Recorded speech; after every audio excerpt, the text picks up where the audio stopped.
Chapter 5. As soon as I got home, I started watching for Margaret's feet. From my kitchen window, I can see the sidewalk in front of the lobby doors. Since I have memorized all the shoes of everybody who lives in our building, I always know who's coming in or going out. I might be a detective when I grow up.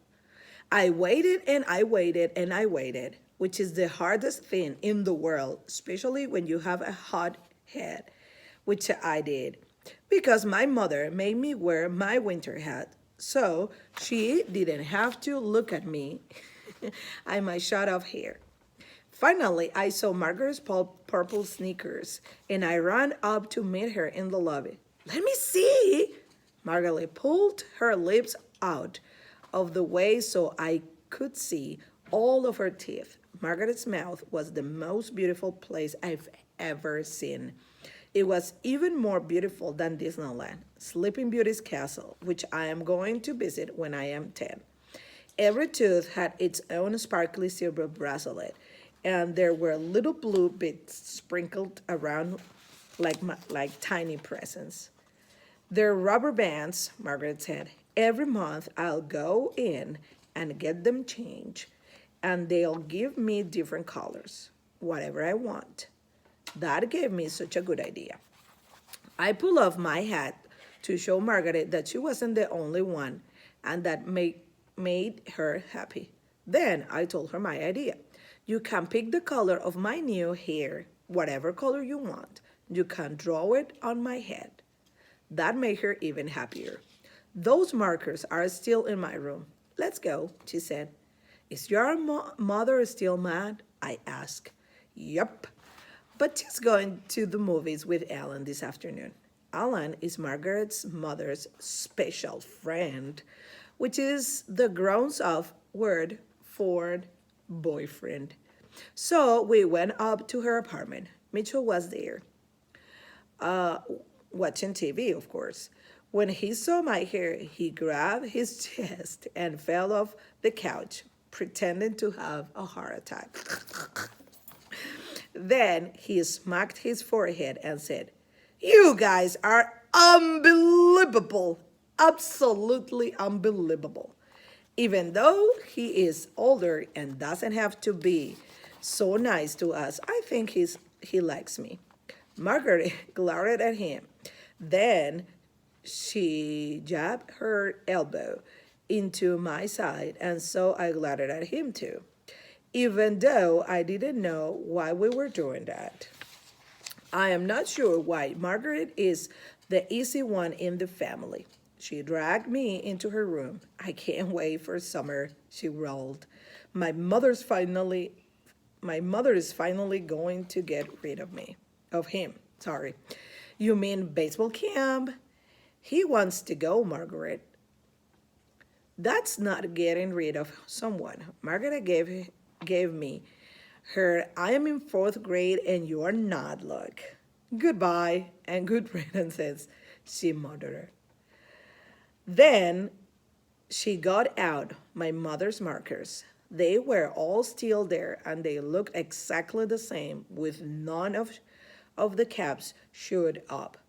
I don't know how Margaret does that. She picked a bright green one and colored my hair and then drew some curls on my forehead and neck. No pointy lines, I reminded her, just round ones.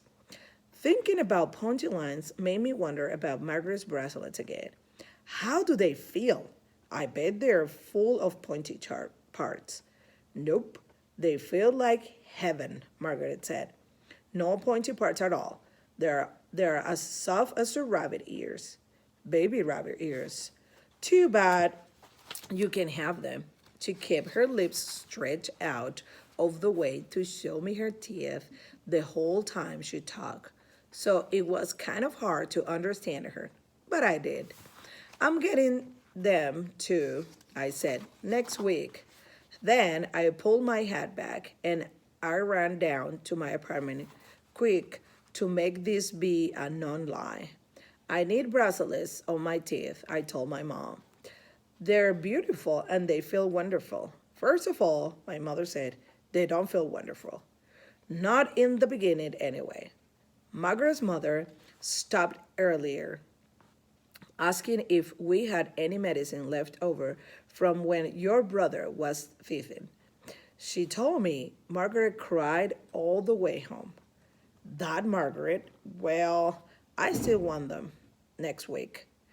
And second of all, you don't need them. Your teeth are straight enough, which is the most unfair thing I have ever heard. I can feel them bending, I said. Absolutely, I could. So we'd better make that appointment. Then, before my mom could get to third of all, which is usually the worst one, we heard my brother walk him up from his nap. Sorry, waking up from his nap.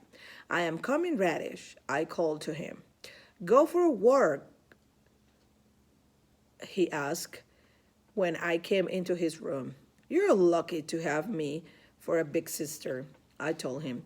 I have to remind him of this every day because he forgets. We went into the kitchen and I got out the wok.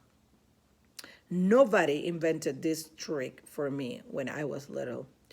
Then he climbed into the wok and grabbed the handles, and I gave him a really good spin. He went whirling around, bumping into the cabinet, and then he got out and walked wobbly until he fell over, which he thinks is the funniest thing in the world. Again, he yelled. But I didn't spin him again because he throws up on the second ride and somebody has to clean it up, which is NOT, not me. This is called being responsible. He came over to me and pulled off my hat and pointed to my head. Green? And I thought about something. First, Margaret had straight brown hair and we didn't look alike. Then we cut it off and colored it red. So we sort of did.